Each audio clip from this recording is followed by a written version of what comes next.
सलीना, तुम्हारा जन्म कब हुआ था? उसकी मुलायम आवाज सुनकर सलीना को किसी तरह की सावधानी की जरूरत महसूस नहीं हुई। उसने अनजाने में जवाब दिया, हर साल जब बर्फ गिरती है उसी दिन।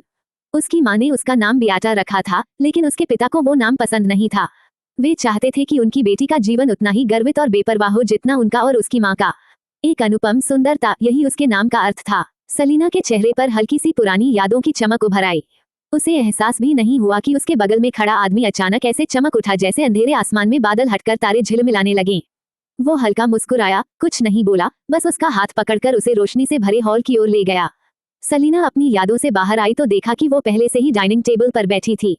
उसे कुछ अजीब सा लगा, पर सोचने से पहले ही एक लंबी उंगलियों वाला हाथ उसके सामने आया, जिसमें गर्म सूप का कटोरा था।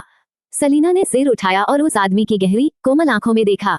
तुम मेरी वाइफ हो, मतलब तुम सिर्फ मेरी हो। सलीना का दिल जोर से धड़क उठा। सामने बैठे आदमी ने अपनी पलकों को झुकाया, आंखों की ठंडक को छिपाते हुए होठों पर एक हल्की पर डरावनी मुस्कान ला दी। तुम सिर्फ मेरी हो, और अगर किसी दूसरे मर्द के ज्यादा करीब गई तो मैं गुस्सा हो जाऊंगा। सलीना ने उसकी परफेक्ट शक्ल की ओर देखा और जैसे उसकी नसों में बिजली सी दौड़ गई। मजाक कर रहा हूँ, उसकी घबराहट महसूस करते हुए ऑस्वाल्डो ने नजर उठाए और मुस्कुरा दिया। वो सलीना को गहराई से देखते हुए भूरी आवाज में बोला, तुम बाकी लड़कियों से मिल सकती हो, लेकिन किसी भी मर्द से थोड़ा दूर रहना, ठीक है? सलीना ने राहत की सांस ली। उस परिचित कोमल मुस्कान को देखकर उसका मन शांत हो गया। उसने अपने हस्बैंड को इतना बड़ा धोखा दिया था और वो इस बात को मजाक में टाल रहा था। उसके लिए ये बहुत बड़ी बात थी। उसने झिझकते हुए कहा, वो बस एक एक्सीडेंट था, चिंता मत करो, तलाक होने तक मैं किसी भी मर्द से कोई गलत रिश्ता नहीं रखूंगी। ऑस्वाल्डो ने उसकी गंभीरता देखकर हंसते हुए कहा, ठीक है। उसकी आंखों में संतोष की एक हल्की चमक थी। इसके बाद सलीना अपने पुराने शक भूल गई और शांति से खाना खाने लगी। उस रात वो बहुत चैन से सोई। अगली सुबह क्रीफिया यूनिवर्सिटी के गेट पर उसकी मुलाकात लिया से हुई, जो पूरी तरह से ढकी हुई थी। लिया ने उसके सामने आकर धीमी आवाज में कहा, सलीना, मुझे तुमसे बात करनी है। सलीना ने आंखें हल्की सिकुड़ते हुए व्यंग्य भरी मुस्कान दी, तुम्हारे पास अब तो कैंपस में आने की भी अनुमति नहीं है। तुम्हारा पूरा जीवन अब एक हाई स्कूल डिप्लोमा के साथ बीतेगा, जैसे किसी गली की चूहिया। लिया की आंखों में गुस्सा भर गया। उसने दांत भींचते हुए कहा, सलीना, क्या तुम रूबी की तलाश नहीं कर रही थी? सलीना ने ठंडी निगाह से उसे देखा। लिया ने डर और नफरत के बीच खुद को संभालते हुए कहा, मुझे पता है वो कहाँ है। सलीना कुछ पल चुप रही, फिर पास के बबल टी शॉप की ओर बढ़ी। लिया को लगा उसका दांव काम कर गया है। वो मुस्कुराते हुए उसके पीछे चली आई। सलीना ने बबल टी मंगवाई। तुम्हारे पास सिर्फ 10 मिनट हैं।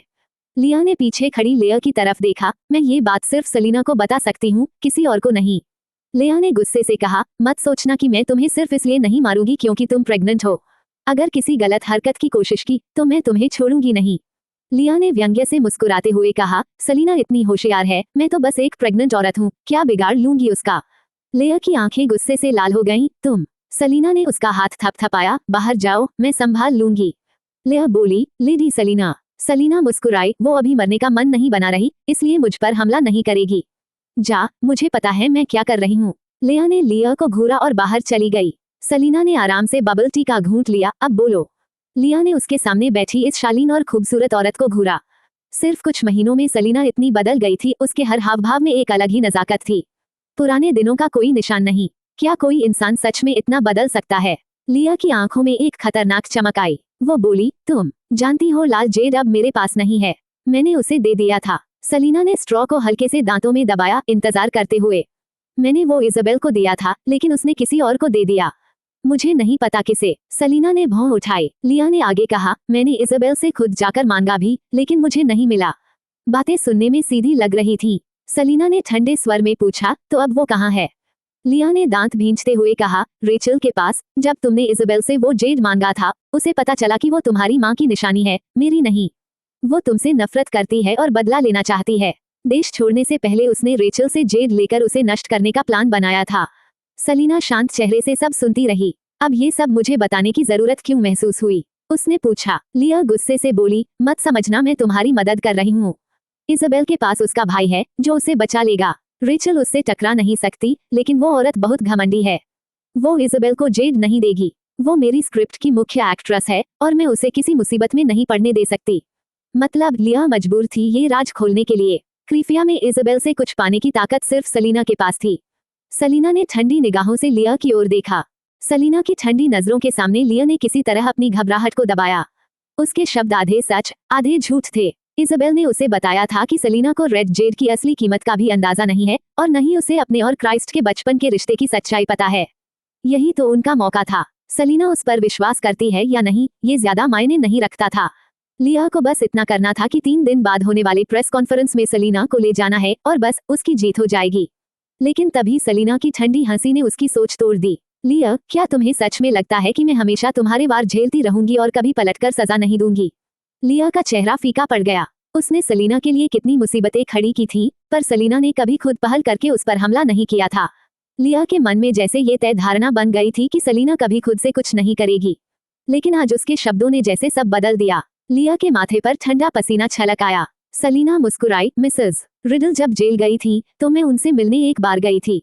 लिया ने चौकन्नेपन से उसकी ओर देखा। सलीना के होठों पर खतरनाक मुस्कान थी। क्या तुम्हें जिज्ञासा नहीं है कि मैंने तुम्हारी माँ से कैसे बदला लिया? लिया ने गुस्से में कहा, सलीना, चाहे जो भी हो, मेरी माँ ने तुम्हें पाला था, ये सच्चाई है। तुम्हें डर नहीं लगता ऊपर वाले के प्रकोप से? सलीना जोर से हंसी, जैसे कोई मजाक सुन लिया हो। तुम गलत हो। मुझे मेरी असली माँ के छोड़े हुए पैसे से पाला गया था। तुम्हारी माँ से मेरा कोई रिश्ता नहीं था सिवाय नफरत के। लेकिन तुम, लिया, तुम्हारी माँ ने तुम्हारे लिए सब कुछ सहा, यहाँ तक कि जेल भी चली गई और तुमने एक बार भी उससे मिलने नहीं गई। वो ठंडी आवाज में बोली, निर्दयी कौन है इसका जवाब सबको पता है। अगर कोई सजा मिलनी चाहिए तो वो तुम्हें। लिया की आंखों में नफरत की आग जल उठी। उसके लिए उसका रिच यंग लेडी वाला रुतबा ही सब कुछ था। जेल में मां होना उसके लिए एक दाग था। मिस्टर वॉल्सन ने भी साफ कहा था कि अगर वो मिसेस रिडल को अपनी मां मानती रही तो वॉल्सन परिवार में कदम नहीं रख सकती। इसलिए उसने दिल कड़ा कर कभी अपनी मां से मिलने नहीं गई।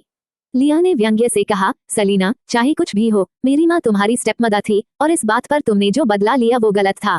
सलीना की आंखें ठंडी पड़ गईं, होठों पर व्यंग्य भरी हंसी उभरी। सलीना की हंसी सुनते ही लिया को खतरे का एहसास हुआ। वो उठकर भागना चाहती थी, लेकिन देर हो चुकी थी। छपाक, गरम मिल्क टी उसके चेहरे पर गिरा। लिया चिल्लाई, सलीना। सलीना ने सिर झुकाते हुए मुस्कुराकर कहा, इस बार आंसू क्यों नहीं आ रहे? मैंने तुम्हारे ऊपर ये चाय इसलिए नहीं फेंकी कि तुमने मुझे सुई चुभाई या साजिश की, बल्कि इसलिए कि तुम मुझे अच्छी नहीं लग रही थी। अब क्यों नहीं रो रही हो? लिया का चेहरा गुस्से से विकृत हो गया। उसने जल्दी जल्दी टिश्यू से चेहरा पोंछा, लेकिन कपड़े पूरी तरह खराब हो चुके थे। वो कांप रही थी, गुस्से और अपमान से। सलीना ने खाली कप फेंका, हाथ झाड़े और ठंडी निगाह से कहा, लिया, उम्मीद है तुमने रेड जेड के बारे में झूठ नहीं बोला होगा। अगर झूठ बोला तो उसके अंजाम झेल नहीं पाओगी। इतना कहकर वो उठी और बाहर निकलने लगी। लिया ने उसका हाथ पकड़ लिया। सलीना। सलीना ने घृणा से उसका हाथ झटक दिया। लिया पीछे लड़खड़ा गई, लगभग गिर ही पड़ी। उसका चेहरा पीला पड़ गया। मैं प्रेग्नेंट हूँ, तुम इतनी बेरहम कैसे हो सकती हो? उसकी बात सुनकर पूरे मिल्क टी शॉप में सबकी नजरें उनकी ओर मुड़ी। सलीना की गहरी आंखों में व्यंग्य उभरा। यकीन मानो, अगर तुम प्रेग्नेंट नहीं होती तो मैं तुम्हें सीधा सड़क पर फेंक देती। लिया उसकी आंखों की ठंडक से कांप उठी। सलीना ने तिरस्कार भरी सांस छोड़ी और बाहर निकल गई। मिल्क टी शॉप के ज्यादातर लोग क्रिफिया यूनिवर्सिटी के छात्र थे। जब उन्होंने सुना कि कोई प्रेग्नेंट वुमन पर चिल्ला रहा है तो कुछ ने बीच में आने की कोशिश की, लेकिन फिर किसी ने लिया को पहचान लिया। सभी के चेहरों पर घृणा और तिरस्कार उभर आया। Lady Salina, good morning. Good morning. Campus bell, good morning. कई लोग मुस्कुराकर सलीना का अभिवादन करने लगे। लेडी सलीना, लिया फिर तुम्हें परेशान करने आई थी क्या? वही गंदी चालें चल रही है ना? वो प्रेग्नेंट है तो जाकर आराम क्यों नहीं करती? यहाँ आकर ड्रामा कर रही है फायदा उठाने के लिए। लेडी सलीना, उससे दूर रहना। वो बहुत चालाक है, पता नहीं कब अपने पेट का बहाना बनाकर तुम्हारे खिलाफ साजिश कर दे। सलीना ने हल्की मुस्कान दी। चिंता मत करो, जब तक तुम सब उस पर भरोसा नहीं करते उसकी कोई चाल काम नहीं करेगी। सभी जोर से हंस पड़े। लेडी सलीना, अब तो पूरे क्रिफिया यूनिवर्सिटी, यहाँ तक कि पूरे हेज कंट्री में सब जानते हैं लिया कैसी है। इस हद तक बदनाम होना भी एक टैलेंट है। लिया का चेहरा सफेद पड़ गया। वो और अपमान बर्दाश्त नहीं कर सकी, चेहरा ढककर वहां से निकल गई। गाड़ी में पहुंचकर उसने मुट्ठी खोली। उसकी हथेली में काले बालों की एक लट थी। वो बाल सलीना के थे जो उसने उसे पकड़ते वक्त खींच लिए थे। लिया ने उन बालों को घूरा। उसकी आंखों में धीरे धीरे एक खतरनाक चमक उभर आई। योजक चिन्ह, योजक चिन्ह, योजक चिन्ह। लिया को भागते देख लिया ने नाक से ठंडी हंसी ली और सलीना के पास आई। सलीना के घुटने में चोट थी, इसलिए लिया ने उसे सीढ़ियों से उतरने में मदद की और गुस्से से पूछा, मैडम, उस औरत ने रूबी के बारे में क्या बताया? सलीना ने सिर हिलाया। वो कहती है रूबी पहले इज़ाबेल के पास थी, फिर रेचल के पास चली गई। अब दोनों उसी के लिए लड़ने वाली हैं। लिया का गुस्सा और बढ़ गया। वो बेहया औरतें, ये तो मैडम का सामान है, फिर भी लालच रखती हैं। वो बोली, मैडम, अब वो रूबी किसके पास है? सलीना ने शांत मुस्कान दी, इससे फर्क नहीं पड़ता। लिया ने हैरानी से पूछा, क्या? सलीना धीरे धीरे स्कूल गेट की ओर चली, बस इतना जरूरी है कि वो प्रेस कॉन्फ्रेंस में नजर आए। लेया ने सोचा और सिर हिलाया, सही कहा, वो रूबी लेडी नव्या ने सलीना को दी थी। चाहे जिनके पास हो, सलीना जब मांगेगी कोई मना नहीं कर पाएगा। ये सोचते हुए लेया ने फोन निकाला और ऑस्वाल्डो को खबर देने के लिए कॉल मिलाई। लेया ने नंबर डायल किया लेकिन कॉल नहीं लगी। वो कुछ कहने ही वाली थी कि तभी सलीना का फोन बज उठा। सलीना रुकी, बैग से फोन निकाला, स्क्रीन पर झिलमिलाते कॉलर आईडी को देखकर मुस्कुराई और कॉल रिसीव की।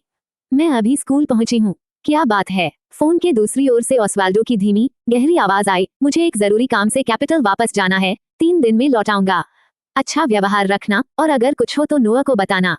सलीना ने हैरानी से पलकें झपकाईं। जब वो निकली थी, ऑस्वाल्डो ने कैपिटल लौटने की कोई बात नहीं कही थी। अब अचानक वो आधे घंटे में जाने की बात कर रहा था और फोन से आती तेज हवा की आवाज बता रही थी कि ऑस्वाल्डो पहले से ही रास्ते में है, यानी मामला बहुत गंभीर था। सलीना के चेहरे से हल्की खुशी की झलक गायब हो गई। उसने धीमे स्वर में पूछा, क्या ये एंडरसन फैमिली की वजह से है? नो, ऑस्वाल्डो ने कोमल पर दृढ़ लहजे में कहा, ये ग्रैंपा हैं। उन्हें तुम्हारे बारे में पता चल गया है और वो मुझसे सवाल करना चाहते हैं। सलीना कुछ पल चुप रही, फिर गंभीर आवाज में बोली, क्या ग्रैंपा मुझे पसंद नहीं करते? और फिर ठंडी मुस्कान के साथ बोली, मुझे तो लगता है मैं इज़ाबेल से कहीं बेहतर हूँ। अगर तुम उससे शादी करते तो 3 पीढ़ियों की बर्बादी तय थी। ऑस्वाल्डो ने शांत स्वर में कहा, तो फिर ये उनकी समझ की कमी है। याद रखना, उनसे नाराज रहना। सलीना निशब्द रह गई। ये पोता तो मानो अश्रद्धा की परिभाषा ही बदल रहा था। लेया ने चेहरा ढाक लिया। सलीना के चेहरे पर जो भाव थे वो आधे भावुक और आधे अपराधबोध से भरे हुए थे। यंग मास्टर अब तो हद पार कर चुका था। असल में ऑस्वाल्डो हमेशा से ठंडे और दूर रहने वाले स्वभाव के थे। किसी भी महिला के साथ कभी नरमी नहीं दिखाई थी। ग्रैंडफादर इतने समय से बहू की आस लगाए बैठे थे कि अब उम्मीद लगभग खत्म हो चुकी थी। उन्होंने तो यहाँ तक धमकी दी थी कि अगर ऑस्वाल्डो ने इज़ाबेल से शादी नहीं की तो वो अपनी जान दे देंगे। अगर अब उन्हें सलीना के बारे में पता चलता तो शायद वो खुशी में फायरवर्क्स जलाते। सजा देने की तो बात ही दूर थी। अगर उन्हें पता चलता कि उनका पोता ऐसे झूठ बोलकर उनके रिश्ते को बिगाड़ रहा है तो वो स्टिक उठाकर खुद क्रीफिया पहुंच जाते उसे पीटने। सलीना ने अपने मन की अजीब बेचैनी को दबाया और हल्की मुस्कान के साथ बोली, सुरक्षित रहना और जल्दी लौट आना। ऑस्वाल्डो की आवाज में छेड़खानी झलकी, क्या तुम मुझे याद करोगी? उसकी भारी मोहक आवाज सुनकर सलीना का दिल एक पल के लिए रुक गया। उसके कान लाल पड़ गए और वो बुदबुदाई, हाँ। ऑस्वाल्डो ने हल्के स्वर में कहा, अगर याद आए तो फोन कर लेना। सलीना ने मुस्कुराकर होठों को हल्का झुकाया, ठीक है, प्रॉमिस मी। हम। ऑस्वाल्डो की धीमी हंसी फोन में गूंज उठी। जब कॉल खत्म हुई, सलीना का चेहरा पूरी तरह लाल हो चुका था। लेया ने उसकी शर्माई शक्ल देखकर सोचा, ऑस्वाल्डो ने भले कहा हो कि वो ग्रैंडफादर की वजह से गया है, लेकिन असली कारण जरूर सलीना से जुड़ा होगा। ऑस्वाल्डो के जाने के बाद रेड जेडाइट की बात उसे बताना बेकार था। अब वो दोनों खुद ही उसे वापस लाएंगी। लेया ने कहा, मैडम, मैं 3 दिन बाद आपके साथ चलूंगी रेड जेडाइट लेने।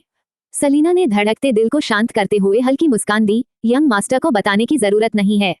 इज़ाबेल और लिया चाहे कितनी भी चालाक हो, वो मुझे खुलकर नुकसान नहीं पहुंचा सकती। रेचल भी ज्यादा कुछ नहीं कर पाएगी। लेया ने सिर हिलाया, उसे भी सलीना की बात सही लगी और उसने चिंता छोड़ दी। दोनों साथ में कैंपस की ओर बढ़ी। योजक चिन्ह, योजक चिन्ह, योजक चिन्ह। पल भर में प्रेस कॉन्फ्रेंस का दिन आ पहुंचा। सलीना दिन में क्लास अटेंड करती और रात में ऑस्वाल्डो को वीडियो भेजती कि वो ठीक है और किसी मुसीबत में नहीं पड़ी। तीसरे दिन सुबह, जो कि वीकेंड था, सलीना को क्लास नहीं थी। वो शांति से लेया के साथ गाड़ी में बैठी और प्रेस कॉन्फ्रेंस की ओर निकल पड़ी। योजक चिन्ह, योजक चिन्ह, योजक चिन्ह। शरद ऋतु आते ही बारिशें बढ़ गई थीं। सुबह की हवा में हल्की हल्की फुहारें थीं। सुबह सुबह इज़ाबेल को बिस्तर से उठाया गया, कपड़े पहनाए गए, व्हीलचेयर में बैठाकर एयरपोर्ट ले जाया गया। अजीब बात यह थी कि जो इज़ाबेल कल तक रो रो कर शिकायत कर रही थी, आज असामान्य रूप से चुप थी। उसने सिर झुका रखा था, जैसे कोई बेजान पुतला जिसे कोई और नियंत्रित कर रहा हो। दोनों बॉडीगार्ड्स ने सोचा कि शायद अब उसने हार मान ली है और उन्होंने राहत की सांस ली। क्राइस्ट के इज़ाबेल को भेजने के फैसले से उसके अधीन सभी लोग सहमत थे। वो औरत न तो किसी काम की थी, न ही वफादार, बल्कि मुसीबतों का कारण बन गई थी, एहसान भूलकर दुश्मनी निभाने वाली।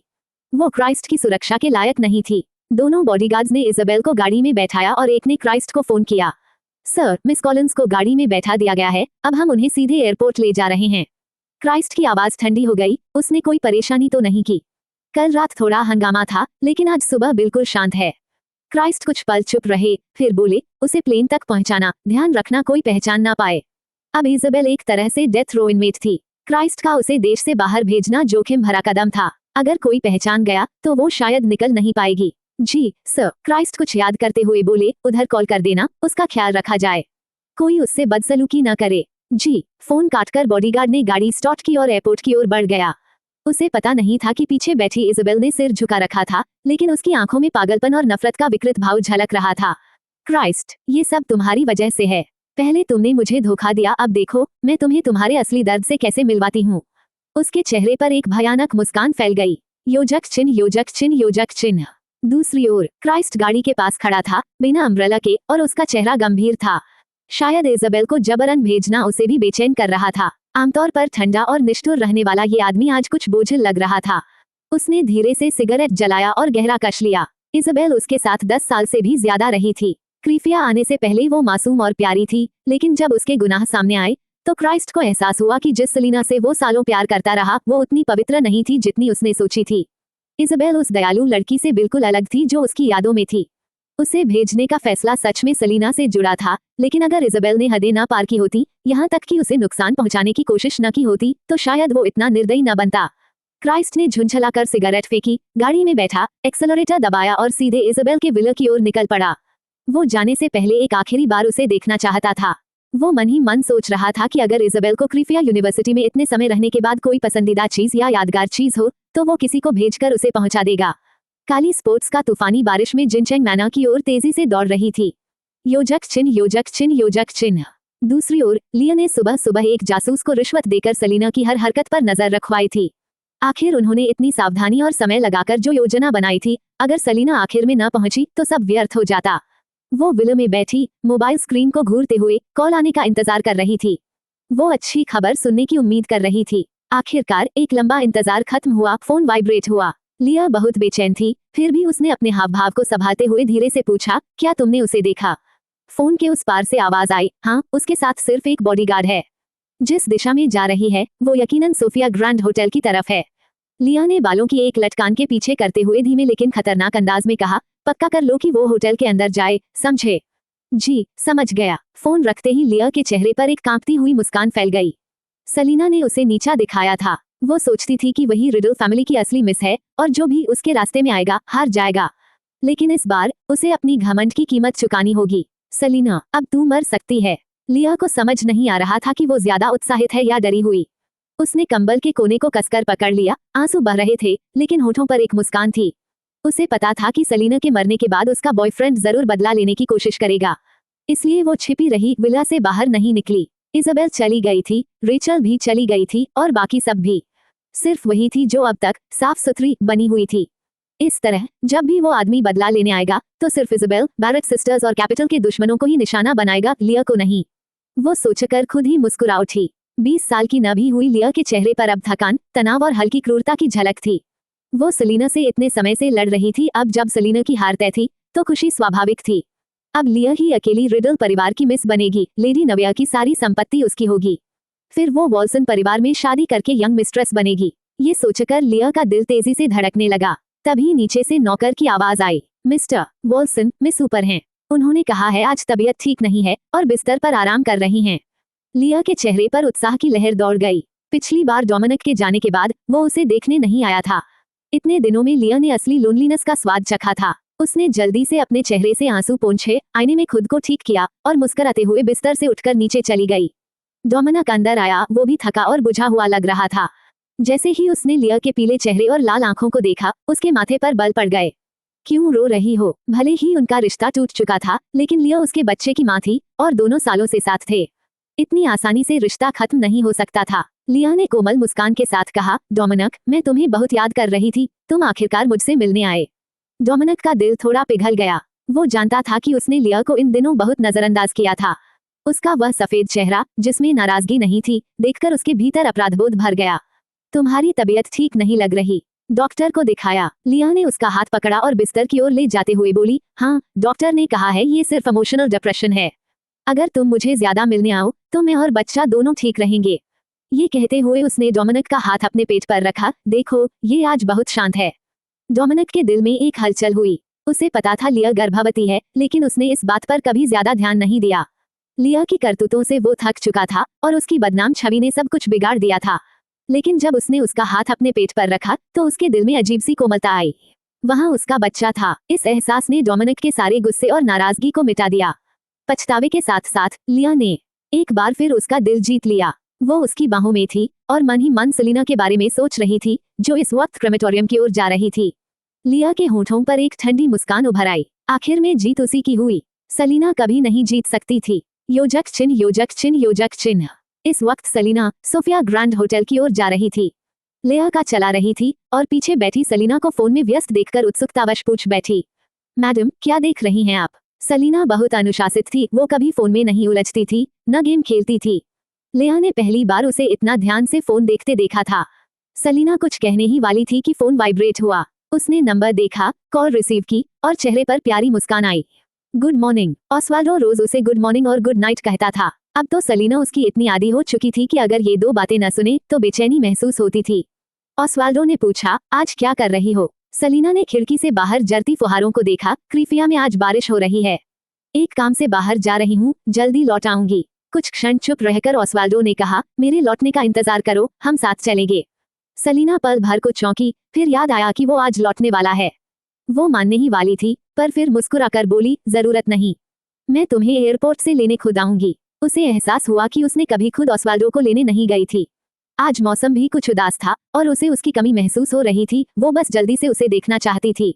उसने मुस्कुराते हुए कहा, तो तय रहा, मैं खुद तुम्हें एयरपोर्ट से लेकर घर लाऊंगी। अब की बार ऑस्वाल्डो कुछ पल के लिए खामोश रहा। ऑस्वाल्डो हल्के से मुस्कुराया, तो फिर मैं इंतजार करूंगा। सेलिना ने सिर हिलाया, फोन काटा और खुश होकर लिया से बोली, जल्दी खत्म करो, हम एयरपोर्ट जाकर यंग मास्टर को लेकर आएंगे। लिया ने उसकी उम्मीद भरी नजरों को देखा और मुस्कुराई, ठीक है मैडम, जरा कसकर पकड़िए।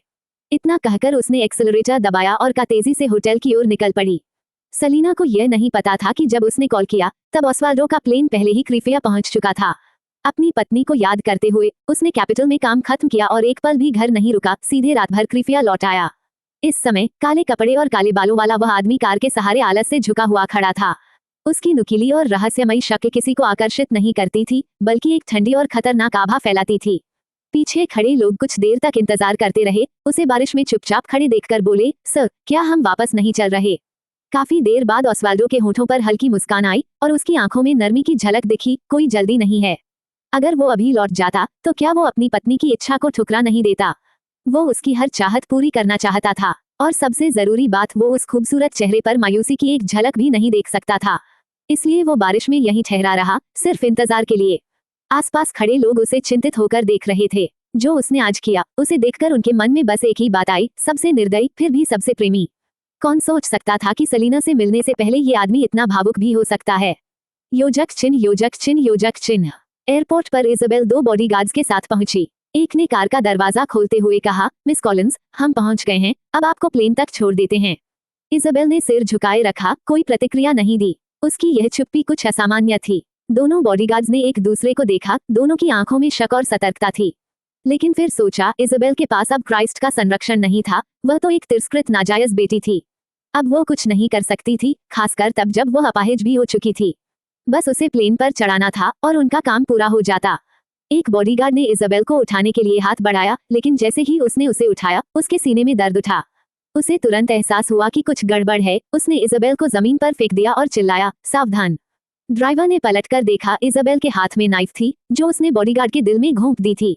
बॉडीगार्ड ने गुस्से में गन निकाली, लेकिन उससे पहले ही पास से चली गोली ने उसके हाथ में वार किया। खून उछल पड़ा। 2 साए अचानक किनारे से निकलकर बॉडीगार्ड पर झपटे। इजाबेल जमीन पर गिरी, चेहरा सफेद और विकृत, पर उसकी आवाज नफरत से भरी हुई थी, उन्हें मार दो। वो अपनी दौलत और रुतबा नहीं छोड़ सकती थी। अगर क्राइस्ट मर गया तो चाहे वह सेलिना को भी मार दे, फिर भी कोई उसे प्यार या सुरक्षा नहीं देगा। वो जीना चाहती थी और अच्छे से जीना चाहती थी, इसलिए उन दोनों का मरना जरूरी था। ऊपर से ये बॉडीगार्ड्स उसे पहले से ताने मारते रहते थे, जिससे वह जलती थी। अब मौका मिला था तो उसने बदला लेने में देर नहीं की। और वैसे भी कोई नहीं जान पाएगा कि ये सब उसने किया। बाद में वह सेलिना के लोगों पर इल्जाम लगा सकती थी। फिर साए से कुछ लोग निकले, मर्द और औरतें दोनों। उनके चेहरे पर घमंड और बेरुखी थी। एक औरत ने इजाबेल को घृणा से देखा और ताना मारा, कहते हैं पूल फैमिली का मुखिया ताकतवर और निर्दयी है, तो फिर उसकी पसंद इतनी घटिया कैसे हो सकती है? ऐसी औरत पर फिदा। इजाबेल ने गुस्से से उसे घूरा, पर उस औरत ने उसके चेहरे पर लात मार दी। इजाबेल चीख उठी। मुखिया आदमी ने ठंडे चेहरे से उस बॉडीगार्ड को गोली मारी जो अब भी तड़प रहा था। फिर इजाबेल की ओर झुककर बोला, सुनो, अगर आज तुमने अपनी कीमत साबित नहीं की तो हम तुम्हें जिंदा नहीं छोड़ेंगे। इजाबेल ने उस निर्दयी नजर को देखा और समझ गई, ये लोग बस उसका इस्तेमाल कर रहे हैं। अगर वह असफल हुई तो यही लोग उसे भी मार डालेंगे। उसकी रूह कांप उठी। मैं समझ गई। वो औरत हंसी और इजाबेल को कचरे की तरह उठाकर काम में फेंक दिया। 2 लोगों को सफाई के लिए छोड़कर बाकी सब सोफिया ग्रैंड होटल की ओर निकल गए। योजक चिन्ह योजक चिन्ह योजक चिन्ह। उधर सलीना की कार होटल के सामने रुक चुकी थी। रेचल के साथ उसके हाई प्रोफाइल मुकदमे के बाद उसने कभी मीडिया में जवाब नहीं दिया था, इसलिए सबको लगा कि वह आज नहीं आएगी। आखिर सलीना हमेशा से रिजर्व्ड रही थी और ऐसे इवेंट्स में शायद ही नजर आई थी। लेकिन जैसे ही वह वहां उतरी, सब स्टंट रह गए। रिपोर्टर्स उस पर टूट पड़े। सलीना ने रुककर होटल की ओर देखा। उसके माथे पर लकीरें पड़ी। इतनी सारी खतरनाक परिस्थितियों का सामना करने के बाद उसे साफ महसूस हुआ कुछ गड़बड़ है। लेया ने पूछा, लेडी सलीना, क्या हुआ? सलीना ने सिर हल्का झुकाया। आंखें ठंडी हो गईं। शायद वह ज्यादा सोच रही थी। लेया और इजाबेल जैसी औरतें कोई बड़ा खतरा नहीं थी, लेकिन अगर कैपिटल की बड़ी फैमिलीज बीच में आई तो मामला गंभीर हो सकता था। लगता था कि वो रूबी हासिल करना आसान नहीं होगा। लेया ने उसकी आंखों में ठंडापन देखा और तुरंत उसके सामने खड़ी हो गई, सुरक्षा के लिए। सलीना मुस्कुराए और उसके कंधे पर हाथ रखा। कोई बात नहीं। मुसीबत आ ही चुकी थी तो अब उसे झेलने के लिए वो तैयार थी। सच कहें तो अगर ये लोग सीधे उससे निपटने आए हैं तो ये कहीं बेहतर था, बजाय इसके कि वो ऑस्वाल्डो को इसमें उलझाएं। कम से कम अब सलीना को न तो एंडरसन फैमिली का बोझ उठाने की चिंता थी, न ही ऑस्वाल्डो का एहसान। सलीना ने कभी यह नहीं सोचा कि किसी समस्या से भागना उसका हल है। इसके उलट जितना कोई कमजोर दिखेगा उतना ही लोग उसे सताएंगे। इसलिए जो लोग उसे तकलीफ देते थे, सलीना उन्हें और जोर से जवाब देती थी। जो लोग डरकर पीछे हटना जानते हैं, वही दोबारा उसके रास्ते में नहीं आते। उसकी निगाहें ठंडी थीं जब उसने सामने उमड़ते रिपोर्टर्स को देखा और मुस्कुराते हुए कहा, रुक जाओ। उसकी आवाज न तो सख्त थी न ठंडी, लेकिन उसके एक शब्द ने ही उन गॉसिप लविंग रिपोर्टर्स को वहीं रोक दिया। यहाँ तक कि वे फैंस भी, जो रेचल के लिए सलीना से सवाल करने आए थे, उसकी बात सुनते ही खामोश हो गए। सलीना ने भीड़ की तरफ देखा और शांत स्वर में कहा, अगर इंटरव्यू चाहिए तो पीछे हटो और रास्ता दो। जैसे ही उसने कहा, रिपोर्टर्स तुरंत अलग हो गए और उसके लिए पैसेज बना दिया। क्रीफिया के रिपोर्टर्स के पास डरने की वजह थी। ये वही औरत थी जिसके पीछे गहरी बैकग्राउंड और ठंडी सोच थी। पिछली बार क्रीफिया यूनिवर्सिटी के बाहर जिन रिपोर्टर्स ने उस पर हमला किया था, उनमें से कई आज तक हॉस्पिटल में थे। लेकिन वो अपने शब्दों की पक्की भी थी। अगर उसने कहा कि वो इंटरव्यू देगी तो जब तक कोई उसे नाराज न करे वो वादा निभाती थी। सभी की नजरों के बीच लेया ने अम्ब्रेला पकड़ा हुआ था और वह सलीना की रक्षा करती हुई होटल के स्टेज की ओर बढ़ी। उसी वक्त रेचल पहले से ही मंच पर खड़ी थी। सलीना पर दबाव बनाने के लिए उसने चमकदार लाल गाउन पहना था, ऊंची हील्स और बड़े घुंघराले बाल पूरे रॉयल अंदाज में। सलीना को देखते ही रेचल ने थोड़ी ऊपर उठाए और व्यंग्य भरे स्वर में कहा, मुझे तो लगा लेडी सलीना आज नहीं आएंगी। सलीना ने उसकी बातों को अनसुना किया और सीधी स्टेज की ओर बढ़ी। जैसे जैसे वो पास आए, रेचल को उसका बेहद खूबसूरत चेहरा और साफ दिखने लगा और उसकी आंखों में जलन चमक उठी। कोई आश्चर्य नहीं कि इतनी चालाक डायना भी उसका चेहरा बिगाड़ने की चाह रखती थी। ये औरत सच में बहुत खूबसूरत थी, यहाँ तक कि चुभने लायक। रेचल ने बाहें मोड़कर तिरछी नजर से कहा, कहते हैं लेडी नवेयर की बेटी को शोहरत या दौलत की परवाह नहीं, फिर आज वो मेरे इवेंट में क्यों आई? क्या मेरी माफी इतनी कीमती है? रेचल का मकसद सिर्फ सलीना को यहाँ लाना था, न कि उसे अपने सामने झुकाना। सलीना तो असल में ऑस्वाल्डो को लेने एयरपोर्ट जाने वाली थी, लेकिन उसे अब खतरे की आहट मिल चुकी थी, इसलिए वह इतनी जल्दी नहीं जा सकती थी। अब तो डिले होना तय था। Damn it. उसने सिर थोड़ा झुकाया, चेहरा ठंडा। रेचल जब तीसरी बार ताना मारने लगी, सलीना ने ही पहले बोला, कोमल पर दृढ़ आवाज में, मिस बैरेट, क्या तुम्हें याद है कि तुम यहाँ क्यों आई हो? रेचल जैसी चालाक और कपटी औरत के लिए ये साफ था कि वो असली खिलाड़ी नहीं थी, बस दिखावे की मोहरा, सलीना को होटल में फंसाने का चारा। रेचल का चेहरा लाल पड़ गया। वह कुछ बोलने ही वाली थी कि उसका एजेंट आगे बढ़ा और उसके कान में कुछ फुसफुसाया। रेचल का चेहरा तुरंत बदल गया। उसने सलीना को गुस्से से देखा लेकिन कुछ नहीं कहा। सलीना मंच पर खड़ी होकर भीड़ को देख रही थी। लेया ने उसे नया माइक्रोफोन थमाया और खुद उसके बगल में खड़ी हो गई, जैसे कोई शांत सहायक। सलीना ने भीड़ की ओर देखते हुए कहा, जो पूछना है अब पूछ लो। उसकी बात सुनते ही रिपोर्टर्स जोश में भर गए। एक ने पूछा, लेडी सलीना, आप आज प्रेस कॉन्फ्रेंस में क्यों आई हैं? क्या सिर्फ मिस बैरेट की माफी के लिए? सलीना हल्का मुस्कुराई, क्या तुम्हें लगता है वो इतनी कीमती है? भीड़ एकदम चुप हो गई। रेचल गुस्से में चिल्लाई, सलीना। लोगों ने रेचल के गुस्से और सलीना की शांत शालीनता को देखा और अनजाने में सबको लगा कि सलीना ही सच बोल रही है। सलीना के आने से पहले रेचल का आत्मविश्वास सब पर भारी था, पर सलीना के आते ही वो फीकी पड़ गई। रेचल की दिखावटी रौनक उसकी जन्मजात गरिमा के आगे टिक नहीं पाई। ऊपर से सलीना तो पीड़ित थी और रेचल पहले से ही दूसरों पर झूठे आरोप लगा रही थी, जिससे वो और भी नापसंद लग रही थी। दोनों के बीच फर्क साफ झलक रहा था। हालांकि रेचल का बैकग्राउंड बड़ा था, इसलिए कोई खुलकर नहीं बोला। रिपोर्टर ने फिर पूछा, तो लेडी सलीना, आप यहाँ क्यों आई हैं? सलीना ने मुस्कुराते हुए कहा, मैं अपनी माँ की निशानी लेने आई हूँ। किसी ने बताया कि मिस बैरट ने उसे लिया है, तो मैं बस उसे वापस मांगने आई हूँ।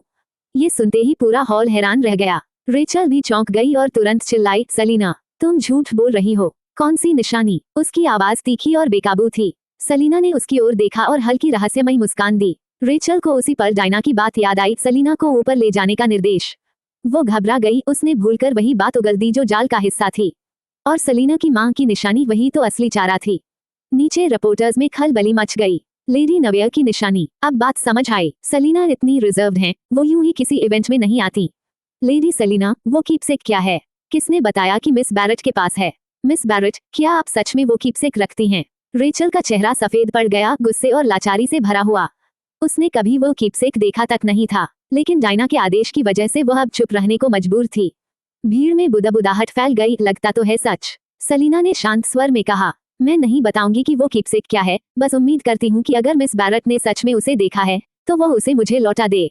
वह लाल जेड बहुत संभवतः लेडी नवेयर और टर्नर फैमिली के प्रेम का प्रतीक था, और अगर सलीना की पहचान उजागर हुई, तो वह रहस्य भी सामने आ जाता।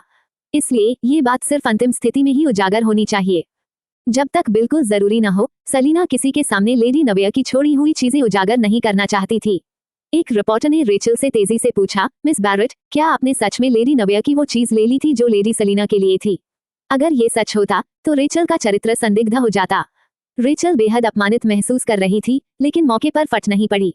उसने सलीना को नाराज नजरों से देखा, फिर अचानक कुछ सोचकर उसके चेहरे का गुस्सा गायब हुआ और एक घमंडी मुस्कान आ गई। वह ठंडी आवाज में बोली, हाँ, मैंने तुम्हारी माँ की छोड़ी एक ज्वेलरी ली थी, लेकिन आज सुबह तक मुझे नहीं पता था कि वो तुम्हारी है। मैं तो बस उसे पसंद करती थी, सलीना। इससे पहले मैं कभी क्रिफिया यूनिवर्सिटी नहीं गई और न ही तुमसे मिली। सब लोग गवाही दे सकते हैं, इसलिए तुम मुझे बदनाम करने की कोशिश बंद करो। सलीना की आंखों में शांति और दूरी थी। उसके लिए सबसे जरूरी था उस रेड जेडाइट को वापस पाना। रेचल झूठ बोल रही थी या नहीं, ये अब महत्वहीन था। उसने हल्का सा आईब्राउ उठाया, तो अब वो कहाँ है? रेचल गुस्से से बोली, वो औरत आज सुबह खुद उसे लेने आई थी। फिर खुशी से बोली, वो जल्द ही देश छोड़ने वाली है, 9 बजे की फ्लाइट से। अब अगर तुम जाओगी भी, तो देर हो चुकी होगी। सलीना ने उसे ठंडी नजरों से देखा। उसे पता था कि क्राइस्ट इजाबेल को विदेश भेज रहा है। अगर इजाबेल ने सच में रेड जेडाइट ले लिया और क्रिफिया से निकल गई, तो उसे ढूंढना मुश्किल होगा। वो अब इजाबेल और क्राइस्ट पर समय बर्बाद नहीं कर सकती थी। ये सोचते हुए सलीना मुड़ी और एलिवेटर की तरफ बढ़ी। रेचल ने उसे जाते हुए देखा, चेहरे पर उलझन थी। वो तो चाहती थी सलीना उसके सामने झुके और तब जाकर वो इजाबेल की जानकारी बताए, पर सलीना ने एक शब्द तक नहीं कहा और सीधे ऊपर चली गई। क्या उसे पता था कि इजाबेल ऊपर है? रेचल की समझ सीमित थी, उसे कोई अजीब बात महसूस नहीं हुई। उसने सलीना के जाने पर बस तिरस्कार भरी मुस्कान दी। कॉलिंस परिवार की वो पागल औरत तो खुद सलीना को जाल में फंसाकर मारने का प्लान बना रही थी। रेचल ने कभी नहीं सोचा था कि सलीना खुद मौत की तरफ जाएगी, वो भी एक पत्थर के टुकड़े के लिए। वो वाकई बेवकूफ है। अब देखती हूँ उस औरत का क्या हाल होता है जिसने मेरी बहन का आदमी छीनने की हिम्मत की। ... लेयर सलीना के साथ एलिवेटर में चढ़ गई। बाहर की हलचल से अलग होकर उसने चिंता से कहा, मैडम, हम यंग मास्टर का इंतजार कर सकते हैं या बटलर से और लोग बुला सकते हैं? सलीना ने टॉप फ्लोर का बटन दबाया और शांति से बोली, क्राइस्ट आज इजाबेल को विदेश ले जा रहा है। अगर मैं अभी गई, तो वो औरत शायद रेड जेड नष्ट कर दे। जब तक इजाबेल को पता नहीं था कि रेड जेड लेडी नवेयर की यादगार है, वो शायद रुकी रहती। लेकिन लिया ने जानबूझकर उसे सच्चाई बताई। इजाबेल उसे नफरत करती है, तो जरूर कोई बुरा प्लान बनाएगी। सलीना को पूरा यकीन था कि इजाबेल जाते जाते रेचल से वो चीज वापस लेगी और लिया के साथ मिलकर बदला लेने की कोशिश करेगी। इसलिए सलीना यहाँ रुकी ताकि वो खुद आ जाए। लिया ने डर से कहा, पर ये बहुत खतरनाक है। सलीना हल्के से मुस्कुराई। दीवार पर उसकी आंखों की ठंडी झलक थी। इजाबेल अब क्रिफिया यूनिवर्सिटी से जिंदा नहीं जाएगी। हम उसे वहीं वापस ले जाएंगे जहां उसे अपने गुनाहों की सजा मिलेगी। इतने सारे अच्छे लोगों को अच्छा अंत नहीं मिला, तो इजाबेल जैसी घटिया औरत को दूसरा मौका क्यों? इस बार चाहे क्राइस्ट उसे बचाने की कोशिश करे, इजाबेल पूरी तरह बर्बाद हो जाएगी। एलिवेटर का दरवाजा खुला। सलीना ने कदम बाहर रखे और एकमात्र कमरे की तरफ बढ़ी। उसकी काली आंखों में सर्द चमक उभरी। अगले ही पल उसने दरवाजा खोल दिया। ... बारिश में एक काला कोट पहने आदमी गाड़ी से टिककर खड़ा था, चेहरे पर कोई भाव नहीं। एक बॉडीगार्ड गंभीर चेहरा लिए लौटा, मास्टर, हमें बेसमेंट में 2 लोग और 2 लाशें मिली। जैसे ही हमने उन्हें देखा, दोनों भाग गए, और जो मरे उनमें से एक पूल परिवार का था। ऑस्वाल्डो का चेहरा ठंडा रहा, आवाज भी स्थिर। कैसे मरा? क्राइस्ट के आदमी सुबह सुबह एयरपोर्ट पर मर गए, वो भी इतनी सुनसान जगह पर। एक को गोली लगी और दूसरे को सीने में चाकू मारा गया। घाव की गहराई देखकर लगता है कि करने वाली एक औरत थी, शायद वो उसी की बाहों में थी। ऑस्वाल्डो की आंखें सिकुड़ गईं। ऐसा करने का मौका सिर्फ क्राइस्ट की रखी औरत को ही मिल सकता था, पर वो अकेले न इतनी ताकत रखती है, न हिम्मत। कोई पीछे से मदद कर रहा है। इज़ाबेल का खुद का कोई मूल्य नहीं, उसका महत्व सिर्फ क्राइस्ट से जुड़ाव तक था। पर अगर उसने क्राइस्ट को ही मार डाला तो वो उसे कभी नहीं बचाएगा। अब अगर उसने सच में ऐसा किया तो उसकी एकमात्र उपयोगिता सेलिना के साथ उसकी दुश्मनी है। एक पल में ऑस्वाल्डो की नजर ठंडी हो गई। क्राइस्ट को कॉल करो और पता लगाओ कि उसकी वो स्नेक अभी कहाँ है। बेहतर होगा कि उसका सेलिना से कोई संबंध ना हो, वरना। ऑस्वाल्डो का चेहरा और ठंडा पड़ गया। वो सेलिना को कॉल करने ही वाला था कि उसका फोन वाइब्रेट हुआ। उसने स्क्रीन देखी और कॉल उठाई। दूसरी तरफ से आवाज आई, सर, जब हम मैडम के लिए लेडी नवेयर की चीजों की जांच कर रहे थे तब कुछ अप्रत्याशित मिला। लेडी नवेयर के पास एक रेड जेडाइट थी जिसे उन्होंने मरने से पहले मैडम के गले में पहनाया था, लेकिन मैडम के बचपन में वो गायब हो गई थी।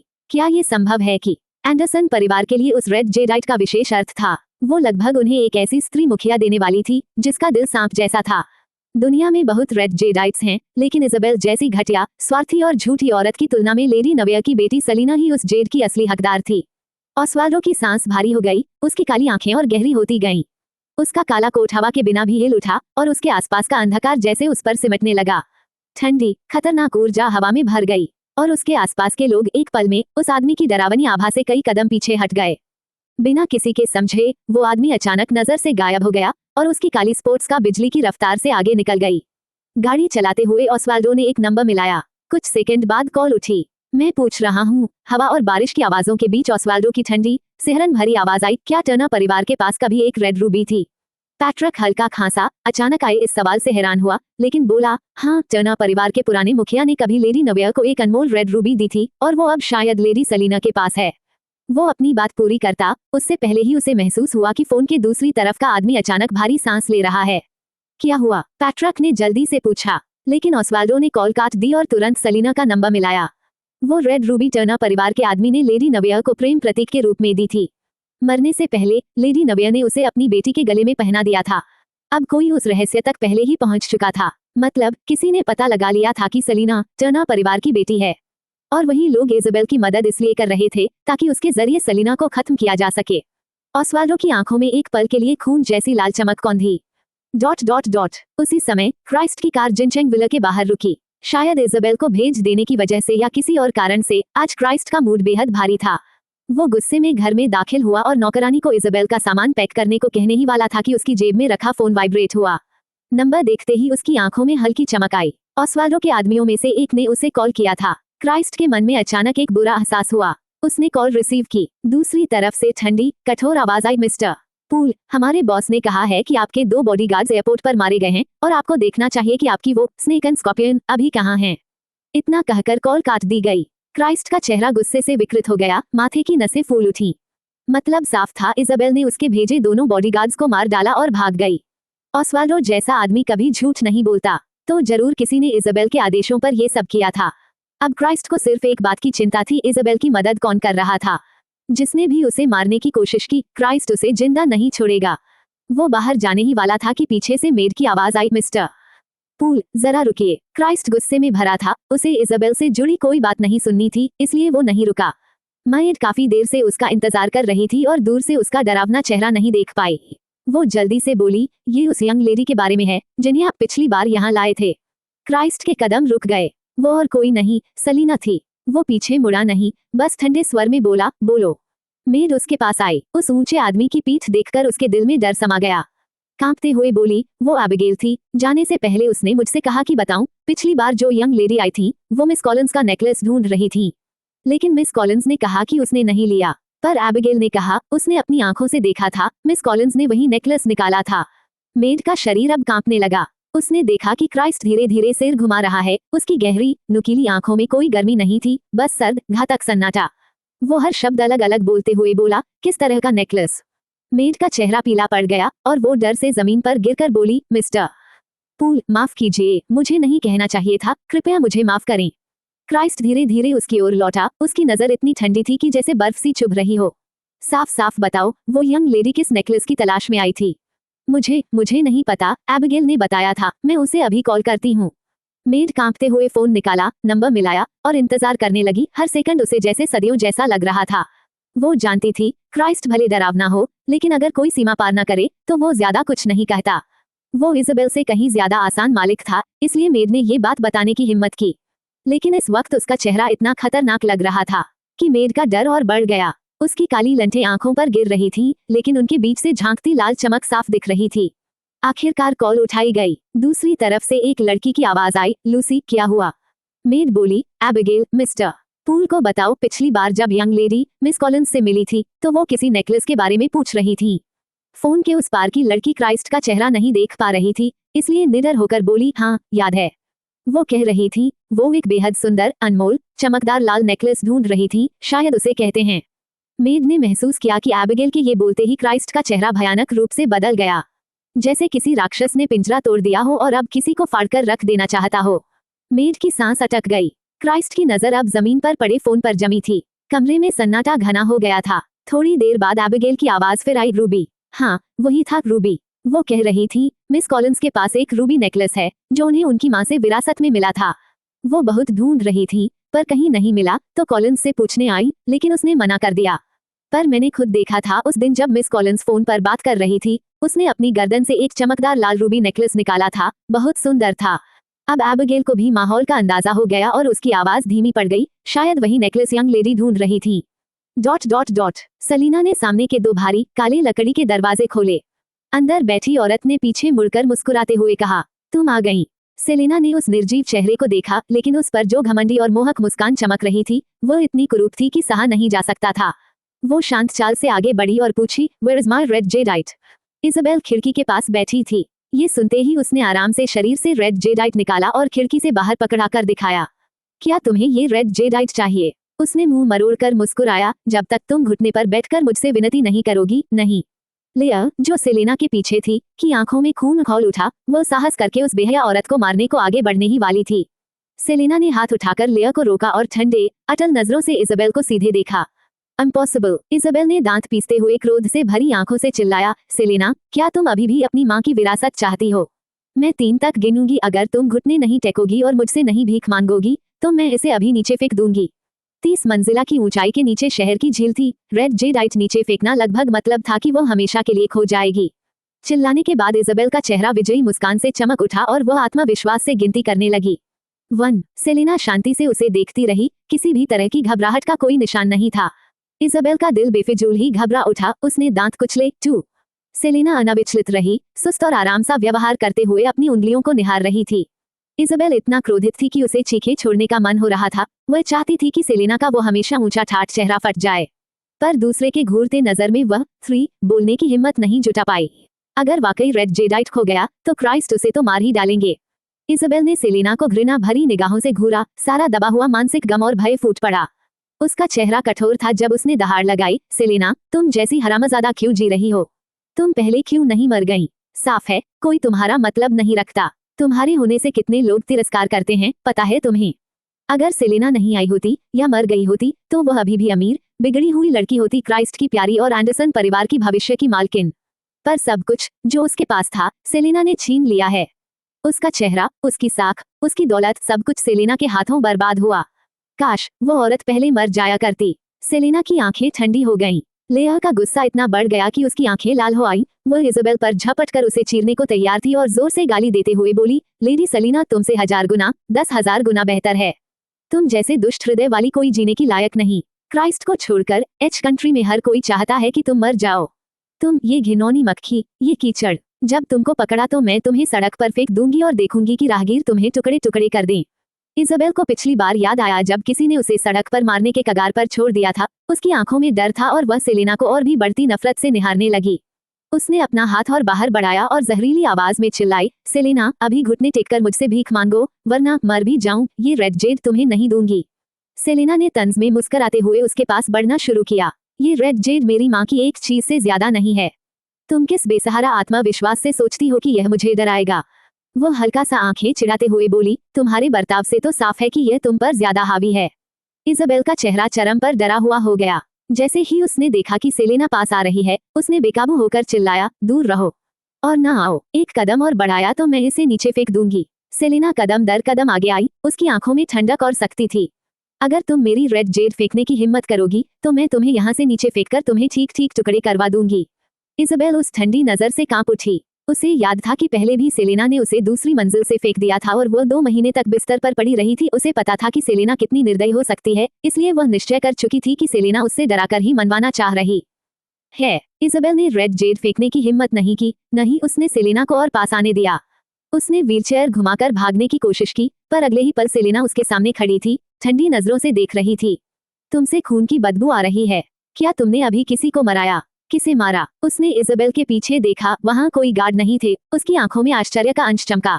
क्या तुमने क्राइस्ट के किसी आदमी को मारा? इज़ाबेल सिहर गई और ठंडी पसीने से तर हो गई, पर जल्दी ही उसने खुद को संभाला और मुस्कुराते हुए कहा, मैं तो बस एक विकलांग औरत हूँ। मैं किसी को मराने की काबिलियत कैसे रखती? वो अपने आप को चालाक समझती हुई गर्व से बोली, साफ है कि तुमने किसी से रंज रखा और अपने लोगों से उन्हें मारवाया और मुझे किडनैप किया। सेलेना खिलखिलाई, इतनी बेवकूफ दलील पर बहस करने की फिजूल समझते हुए। उसने बस इज़ाबेल को घूर कर ठंडे शब्दों में कहा, इज़ाबेल, तुम्हारा खेल खत्म। अब उसे किसी बहस में वक्त बर्बाद करने की जरूरत नहीं थी। ये दुष्ट औरत अपनी सबसे बड़ी आस खुद ही अपने हाथों से नष्ट कर चुकी थी। इज़ाबेल ने उस निर्लज आवाज को सुनकर कपकपा उठी, पर फिर भी उसने सोचा कि सेलेना केवल उसे डराने की कोशिश कर रही है। अगर सेलेना मर जाए तो रूबी का राज उजागर नहीं होगा, और भले ही क्राइस्ट गुस्सा हो, वो सच में उसे नहीं सताएंगे। सेलेना ने बेकार में और समय गंवाना ठीक नहीं समझा और रूबी पर हाथ बढ़ाया। उसी क्षण इज़ाबेल की आंखों में क्रूर और विजयी चमक चमकी। जब सेलेना झुक गई तो इज़ाबेल ने अपनी पीठ के पीछे छिपा छोटा चाकू निकाला और उसे सेलेना के सीने में जोर से भोंक दिया। किसी चीज को पहली बार करने के बाद कुछ पल डरावने नहीं रहते, वह अब उत्साह और सिहरन देने लगा था। इज़ाबेल का चेहरा पागलपन भरी संतुष्टि और क्रूरता से भर उठा। उसकी हंसी तेज और चुभने वाली थी। सेलेना, जाओ नरक में। ... उसी समय ऑस्वाल्डो को पैट्रिक की दूसरी कॉल मिली। पैट्रिक की आवाज ठंडी थी। उस रूबी की उत्पत्ति रहस्य है। लेडी नविया को छोड़कर टर्नर फैमिली के अन्य सदस्यों को भी पता नहीं कि वो व्यक्ति इसे कहां से लाया था। लगता है इसका कोई खास मतलब है। सोचा ही जा सकता था जो कुछ भी उस आदमी ने लेडी नविया को प्यार के निशान के तौर पर दिया था, वह साधारण गहना नहीं हो सकता। मैं पक्का कह सकता हूँ कि टर्नर फैमिली को छोड़कर राजधानी में और किसी को भी यह नहीं पता कि रूबी कभी टर्नर परिवार की थी। जो लोग ढूंढ रहे हैं वे शायद सिर्फ उसकी पृष्ठभूमि के कारण नहीं हैं। पर यह खबर ऑस्वाल्डो के इमोशनों को शांत नहीं कर पाई। उसने सेलेना को कॉल किया, फोन बजा, पर कोई जवाब नहीं मिला। आदमी अब परेशान और घबराया हुआ था। उसने वादा किया था कि वह फिर रिस्क नहीं लेगी। अगर उसे पता चला कि वो फिर घूम रही है तो उसे सच में फैमिली डिसिप्लिन का सामना करना पड़ेगा। पैट्रिक ने हल्की खांसी करते हुए शांत स्वर में कहा, जब तुम उसे ढूंढ लो तो बेहतर होगा कि रूबी के अस्तित्व को पूरी तरह क्रीफिया में दफन कर दो। बहुत संभव है ये वही व्यक्ति वापस लाया था। राजधानी में वे अब भी इस मामले को अपने तरीके से संभालने का आत्मविश्वास रखते थे। ऑस्वाल्डो खुद नजर रख रहा था, इसलिए वे अमीर खानदान खुलेआम कुछ करने की हिम्मत नहीं करते थे, बस पर्दे के पीछे छोटे छोटे षड्यंत्र रचते रहते थे। लेकिन जब बात उन पुराने लोगों और सेलेना की स्थिति की आती तो मामला कहीं अधिक खतरनाक हो जाता। आखिर उस तबाही में टर्नर फैमिली जैसी प्रतिष्ठित वंश भी मिट गई थी। सब जानते थे कि भले ही इस वक्त सेलेना की पृष्ठभूमि बस अंधेरे में झलक रही थी, पर क्रीफिया यूनिवर्सिटी की घटना के बाद ये रहस्य ज्यादा समय तक नहीं छिपेगा। कोई ये नहीं कह सकता था कि अगर भविष्य में सेलेना राजधानी लौटे लेडी नविया और उस आदमी की बेटी बनकर और उसके साथ वो रहस्यमयी रूबी भी हो तो क्या उसे वैसे ही तबाही का सामना फिर नहीं करना पड़ेगा। पैट्रिक का इशारा साफ था, जिसने भी रूबी को देखा है या राजधानी की ताकत से उसका संबंध रहा है, उसे पूरी तरह गायब होना होगा। ये लोग वैसे भी अच्छे नहीं थे, और अगर बात सेलेना की जिंदगी और सुरक्षा पर आ जाए तो वे किसी से भी ज्यादा निर्दयी साबित होंगे। ऑस्वाल्डो की आंखें सिकुड़ गईं। उसने फोन काटा, ब्रेक पर पैर मारा और पूरी ताकत से होटल की तरफ भागा। योजक चिन्ह, योजक चिन्ह, योजक चिन्ह। होटल के कमरे में ठीक उसी पल जब चाकू सेलेना के दिल की ओर बढ़ रहा था, एक पतला हाथ बढ़ा और इज़ाबेल की कलाई पकड़ ली। इज़ाबेल की तेज और खुरदरी हंसी अचानक रुक गई। सेलेना ने ठंडी नजरों से नीचे देखा और व्यंग्य से कहा, वे बॉडीगार्ड्स इसलिए मारे गए क्योंकि क्राइस्ट ने उन्हें तुम्हारी सुरक्षा के लिए रखा था। तुम्हारा ये हथकंडा उन पर तो असर करेगा जो तुम्हें बचाते हैं, पर उन पर नहीं जो तुमसे नफरत करते हैं। सेलेना ने कलाई को जोर से मरोड़ा। इज़ाबेल दर्द से चीख उठी और चाकू सेलेना के हाथ में गिर गया। अगले ही पल सेलेना ने वही चाकू इज़ाबेल की गर्दन पर रख दिया। ठंडी धार पर अब भी खून की हल्की गंध थी जो उसकी गर्दन को छू रही थी। बस हल्का सा झटका और उसका गला कट सकता था। इज़ाबेल का चेहरा पीला पड़ गया। वो बुरी तरह कांपते हुए चीखी, नहीं नहीं, मत मारो मुझे, मेरी मदद करो, प्लीज मेरी मदद करो। सेलेना ने तिरस्कार से हंसते हुए कमरे के एक कोने की ओर देखा और ठंडी आवाज में बोली, जैसा सोचा था वे सारे परिवार जो खुले में चेहरा नहीं दिखा सकते अब ऐसे मूर्खों के साथ मिलकर काम कर रहे हैं। सलीना के इतना कहते ही कमरे के अलग अलग कोनों से 7-8 लोग बाहर आ गए। लेया सबसे पहले सलीना के सामने खड़ी हुई, लकी कैट हाथ में लिए, और उन सबको खतरनाक निगाहों से घूरने लगी। उनमें से जो आदमी मुखिया लग रहा था, उसने एक भड़कीली फॉक्स मास्क पहन रखी थी। उसके बाल और कपड़े बेहद अजीब और बेकाबू से थे। वह सलीना को घूरते हुए जिज्ञासु आवाज में बोला, तुम सही सलामत कैसे हो? कमरे में अगरबत्ती जल रही थी। सामान्य इंसान 3 मिनट में उसकी खुशबू से बेहोश हो जाता, लेकिन इतने देर तक इंतजार करने के बाद भी सलीना और उसकी रक्षक लेया बिल्कुल ठीक खड़ी थी। ये देखकर वह आदमी उलझन में आ गया। सलीना की आंखों में हल्की हंसी झलकी और वह बोली, कोई काम करने से पहले थोड़ा रिसर्च तो कर लेना चाहिए था। नेशनल फ्रेग्रेंस इंडस्ट्री की चैंपियन पर नशे की खुशबू का इस्तेमाल वाकई बेवकूफी है। फॉक्स मास्क वाला आदमी ठंडी आंखों से उसे देखता रहा और धीरे धीरे बोला, समझ गया, तुम बहुत समझदार हो, लेकिन अफसोस एक बात तुम गलत समझी हो। सलीना ने उसकी आंखों में देखा और उसके मन में अचानक कुछ कौंधा। उसका शरीर तंग गया, पर होठों पर मुस्कुराहट और गहरी हो गई। ओ, मेरा टारगेट तुम नहीं हो। वह आदमी मुस्कुराया, मुखौटे के नीचे उसके होठों पर शैतानी खुशी थी। मैं कभी खूबसूरत औरत पर हाथ नहीं उठाता। वह धीरे धीरे आगे बढ़ा, चेहरे पर खेलती मुस्कान के साथ, मैं यहाँ इसलिए आया क्योंकि सुना है तुम उसके लिए बहुत मायने रखती हो। सलीना का अंदाजा सही था। उसकी आंखें ठंडी पड़ गईं। मुझ पर यकीन करो, उसकी मुस्कान में जानलेवा आकर्षण था। अगर तुमने सच में उसे छूने की कोशिश की, तो चाहे तुम कोई भी हो, कहीं से भी आए हो, चाहे दुनिया के आखिरी कोने में भाग जाओ, तुम्हारा अंजाम सिर्फ मौत है। फिर सलीना ने लेया की ओर देखा। लेया, अपने यंग मास्टर को कॉल करो और पता लगाओ वह कहाँ है। इस बार वाकई गलती उसकी थी। उसे अंदाजा नहीं था कि उनका निशाना वह नहीं, बल्कि उसे चारे की तरह इस्तेमाल करके ऑस्वाल्डो को खत्म करना है। सोचने पर बात बिल्कुल तर्कसंगत थी। उसे मारकर ऑस्वाल्डो के प्रतिशोध का डर झेलने से बेहतर है कि ऑस्वाल्डो को ही खत्म कर दो। अगर ऑस्वाल्डो नहीं रहेगा, तो क्या वह कमजोर औरत भाग पाएगी? उन लोगों को किसी चीज का डर नहीं था, उनके पीछे बड़ी ताकत थी। लेया का चेहरा बर्फ जैसा ठंडा था। सलीना के भीतर बेचैनी थी, लेकिन वह सच में ऑस्वाल्डो के लिए चिंतित नहीं थी। आखिर इतने सालों में ऑस्वाल्डो पर अनगिनत हमले हुए थे, जिनका सलीना को भी पता नहीं चला, और कोई भी उसे छू नहीं सका। ऑस्वाल्डो के आसपास ऐसे कई लोग थे जो उसके लिए गोली या चाकू खा सकते थे। सलीना को परेशान देखकर लेया ने अपनी जेब से एक खास कम्युनिकेटर निकाला, ताकि ऑस्वाल्डो को तुरंत संपर्क कर सके। स्थिति को जल्दी सुझाने के लिए सलीना ने अपना फोन कार में छोड़ दिया था। अब लेया के पास ही एकमात्र फोन था। लेया नंबर डायल करने ही वाली थी कि तभी एक युवा आदमी, जिसने फॉक्स मास्क पहन रखा था, सलीना के सामने आया। उसने हाथ में चाकू उठाया और उसकी नोक सलीना के माथे पर टिका दी। उसकी ठंडी आंखों में मनोरंजन की झलक थी जब वह बोला, कॉल करने की जरूरत नहीं, वो पहले ही यहाँ आ चुका है। उस एक हरकत से लेया रुक गई, और अब सबका ध्यान उसी पर टिक गया। आखिर अनदेखे ऑस्वाल्डो से ज्यादा आसान निशाना सलीना थी। बस एक हल्की सी हरकत और उसकी जान जा सकती थी।